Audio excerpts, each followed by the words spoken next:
Well, thanks for staying tuned and watching what I have to say. This is kind of a formal, informal pastoral chat with you. This has been clearly an unprecedented time.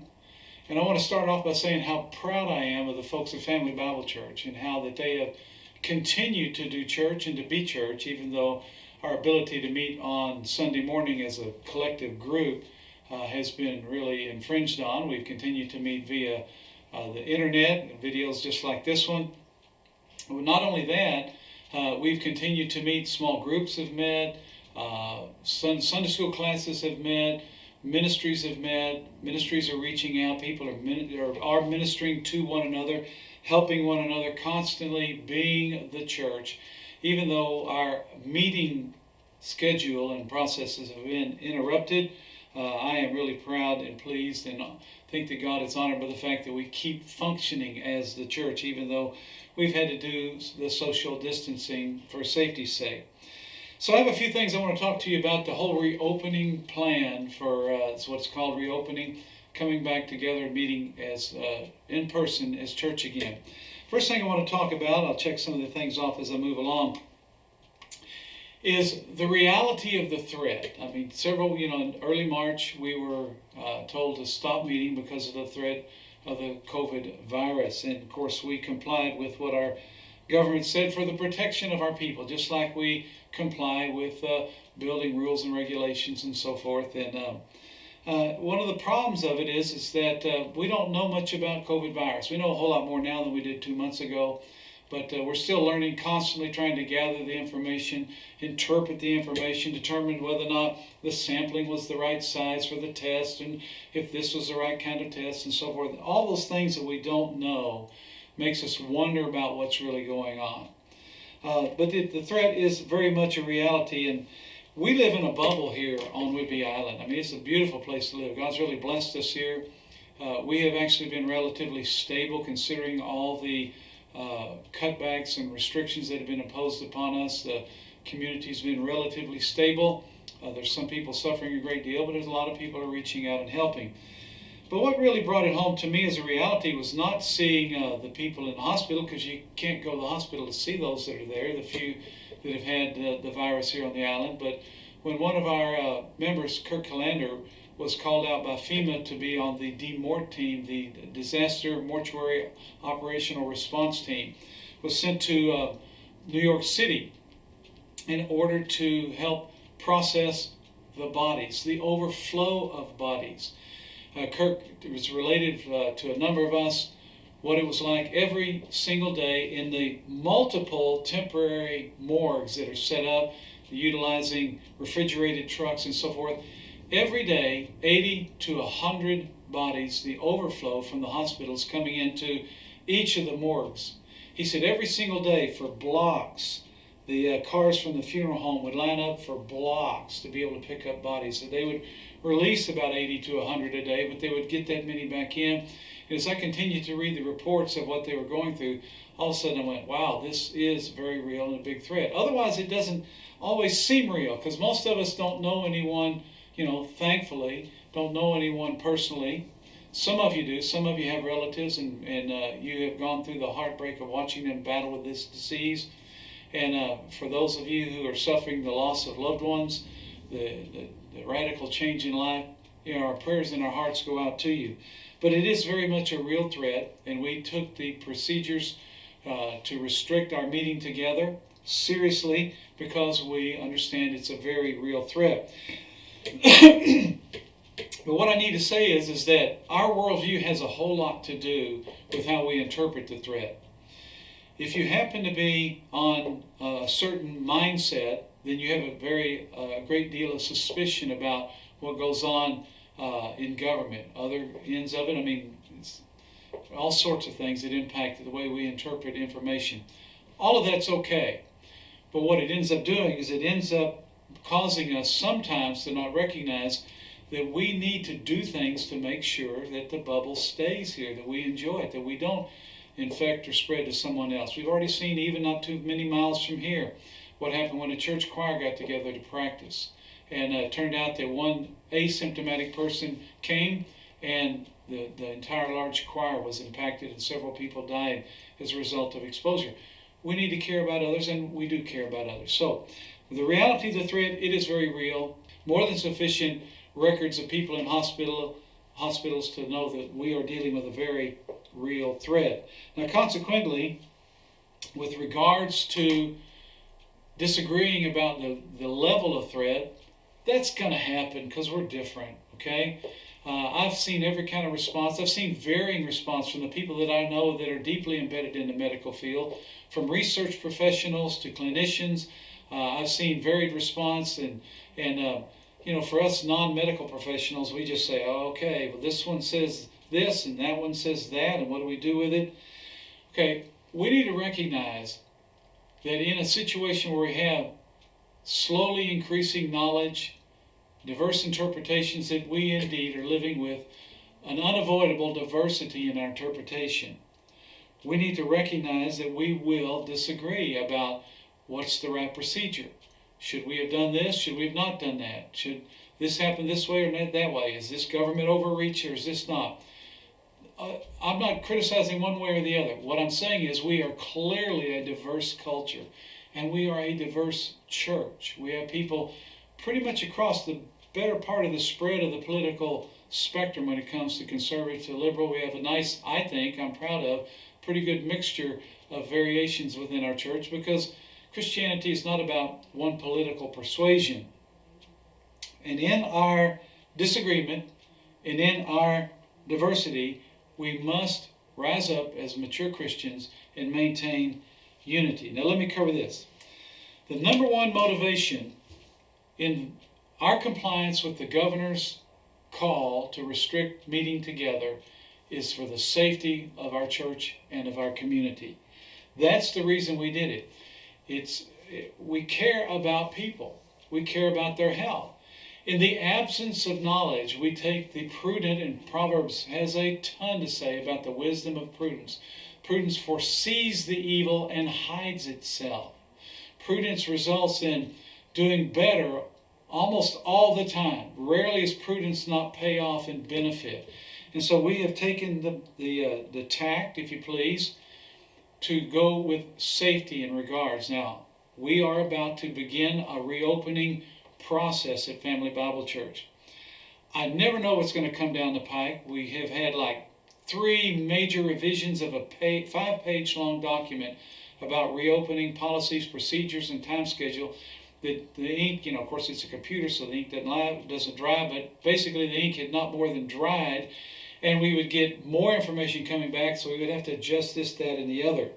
Our primary motivation in accepting the restrictions is for the safety of our congregation. That has nothing to do with serving God other than being a good servants. We would lay down our life for one another if we love one another, so we certainly can restrict ourselves.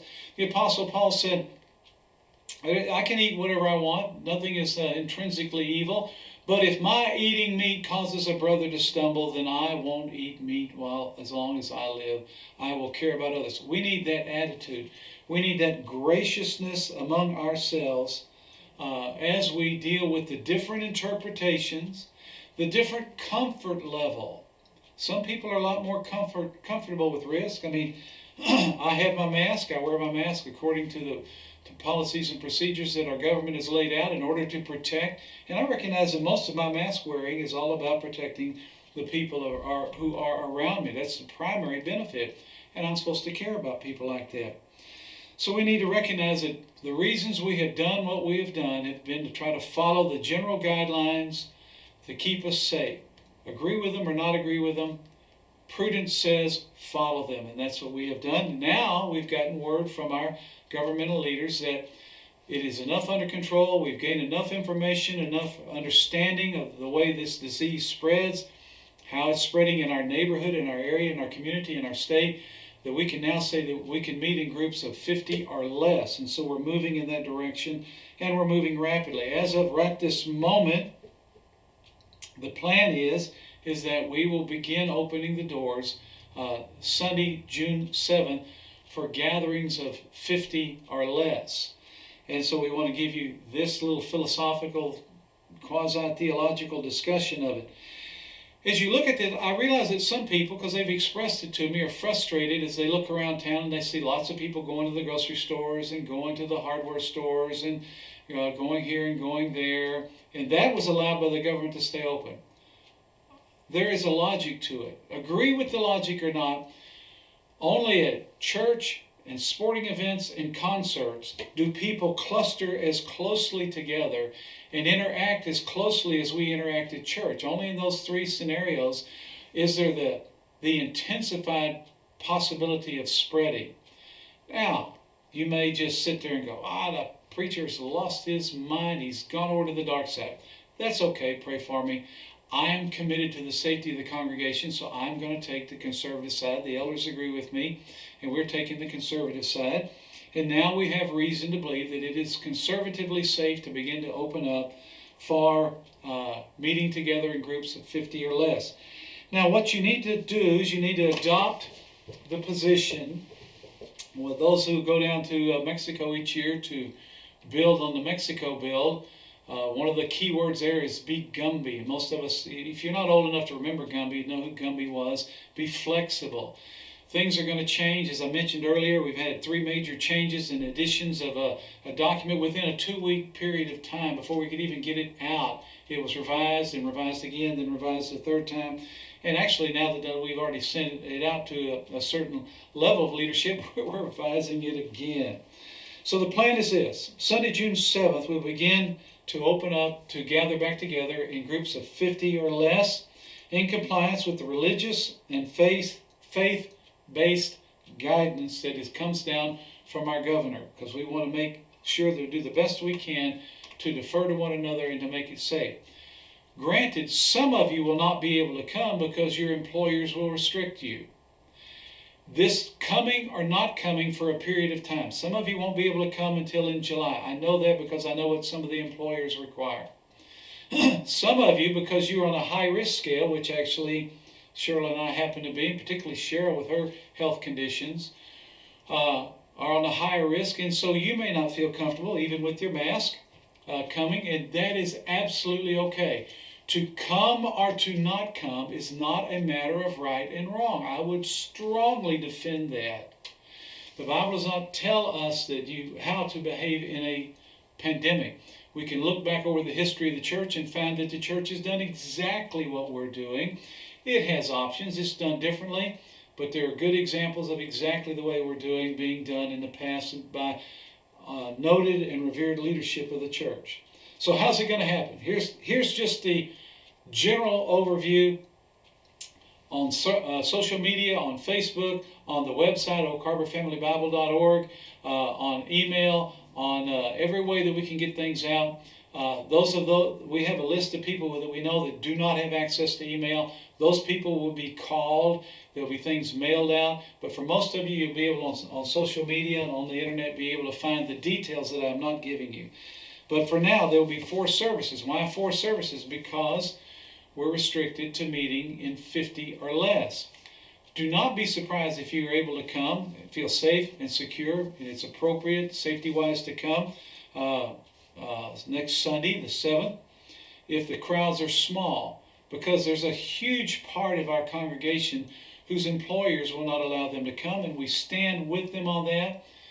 And the complete full service, full worship service, full sermon will be online Friday nights, just exactly like it is now, so that nobody misses out if you can't come or can't participate. So if you're in a high-risk category and say, I just don't feel comfortable coming, don't come. It's not a matter of being right with God. It's a matter of being wise. We endorse and commend you for being careful. If you need help beyond just those words of encouragement, never hesitate to give us a call. If you can't come because you have to comply with the orders given down from your employer, which I know in some cases impacts not only the employee but also the family, you guys know who I'm talking about, go with what they're recommending. Follow their advice. It's the safest way. The full service, just like it is now, will be online until we are all the way back and totally in the free and clear, and probably will continue to broadcast, but at that particular point, we'll record and then post. But this time, the way we're doing it now, you'll get the full sermon in advance. So there'll be 4 services for now.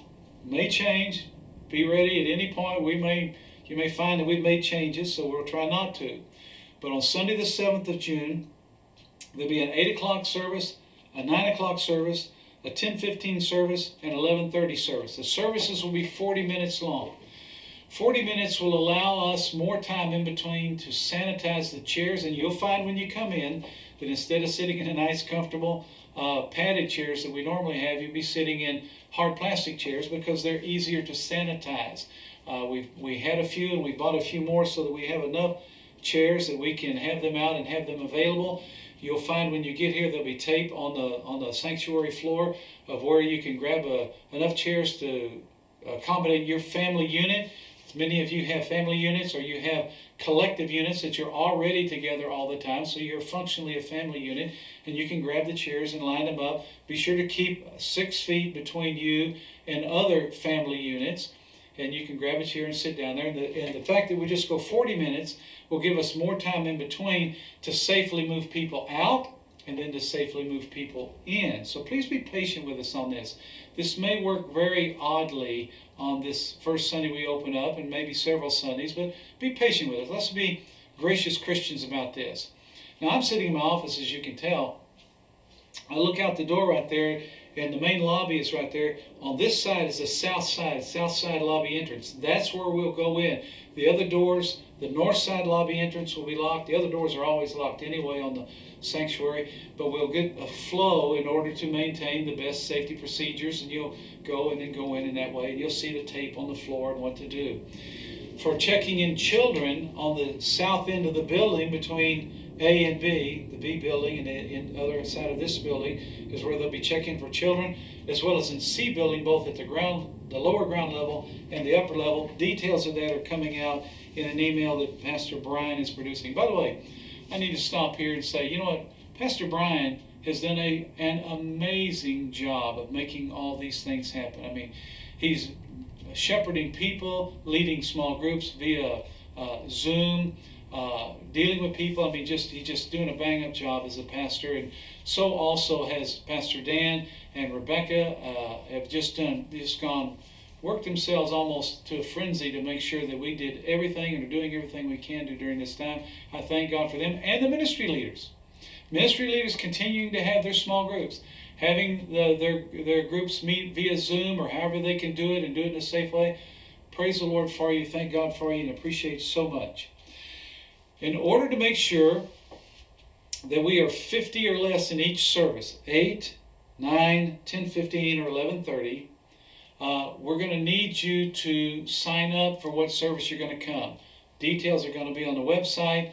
By the time you see this, they'll be there, posted on the website, different on Facebook, and the different ways that we have on social media to be able to communicate, and you'll be able to find the details. And again, share it with anybody you know who doesn't have access to email. But those that we know, we have a list of those that we know that do not have access to the internet, and we'll get them the information. So you'll need to register, because we don't want to end up saying, oh, I'm sorry, man, we got 50 people in there. You can't, can you go sit out in the parking lot and, and take a nap, and then we'll knock on the door when, we want to plan in advance. You need to understand something.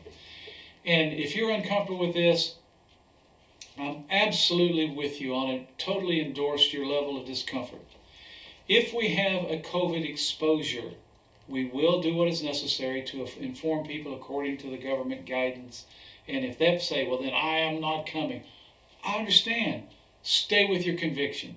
I mean, if you don't know what I'm doing, read Romans 14 after we get done. Read very carefully what it says about how to deal with variations and varied interpretations of how to apply certain things. So we're going to need you to sign up for coming to the services to make sure we don't have more than 50 try to get into the sanctuary. At 10:15 and 11:30, there will be limited children's ministry, kindergarten through 6th grade will be available. Details are going to be posted on that. I don't want to make this video even as long as it already is now. One entrance to the south side of the lobby. Mask will be required. That's part of the religious and faith-based guidance. Registering by email, social media, the Grow. And again, those without email, we'll be notified. We'll take special efforts to make sure they are. And again, let me say this one more time. I said it 2 or 3 times, but I want to say it 4, maybe 5 times. We may change things weekly. Maybe we'll get here and start doing this and go, oh, that didn't work, or and we want to be sensitive to that. But be gracious with us. We're not intentionally trying to give anybody a bad time. We realize that some of you have levels of insensitivity about certain issues, one way or the other, all along the spectrum. We totally endorse that. We can't make everybody happy. We're going to do our best to hit the bulk and make sure that we're as safe as we can be with regard to the spread of the virus. Let me emphasize again, your ability or willingness to come or not come has nothing to do with being right with God or being wrong or being sinful or something like that. This is simply do not feel guilty one way or the other. Please don't get down on those who differ from you one way or the other. For those who can't, don't judge those who can. Those who can, don't judge those who can't. We need to have a Christian mindset, which is that of grace and patience with those that we differ with on these issues that are open to interpretation. Your ability to come is not a right or a wrong decision with regard to spirituality. You need to do those things which keep you safe. If that means, it takes way longer than what everybody else does to be able to get back, even when it goes to 100. We're talking about, we're not sure we'll do it, but maybe we will, July, August, meet outside some, so we can have big gatherings of 100 people, and because we can do it more safely then. We don't know what we're going to do. We'll keep you posted. Sunday morning online will continue as it is now. Pastor Brian keeping the safe distances. So he stringently cleans everything. He's working his tail off, making sure that everything is sanitized properly. I mean, he just takes the wipes and does all the wires on everything and all the microphones and all the buttons and knobs and things like that. I mean, he does everything. And to make sure, so they are all social distance to keep them safe. We don't want our praise team getting sick or any of our people getting sick. They will continue to come in and record the worship service, and that will be posted just like it has been for the last several weeks. I will come in on the same day that I normally do and give the full version. Now, there'll be a 20-minute sermon on Sundays. It's going to be kind of like a glorified praise and worship time.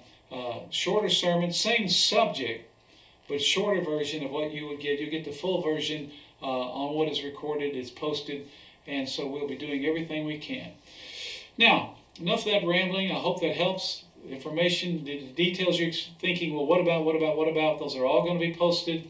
When we find out we didn't answer your question, we will modify that. We'll get the information out there. We'll be updating things. Just be patient with us. Pray for us. Would you do this? Would you treat us the way you'd want to be treated if you were the one responsible for the health and welfare of all these people? Would you have the same attitude of caution and concern and compassion that we're trying to have in details? We have spent multiple hours talking, elders and staff, talking, Zoom conferences, but talking until my ears are almost flat against my head from wearing those earphones all the time.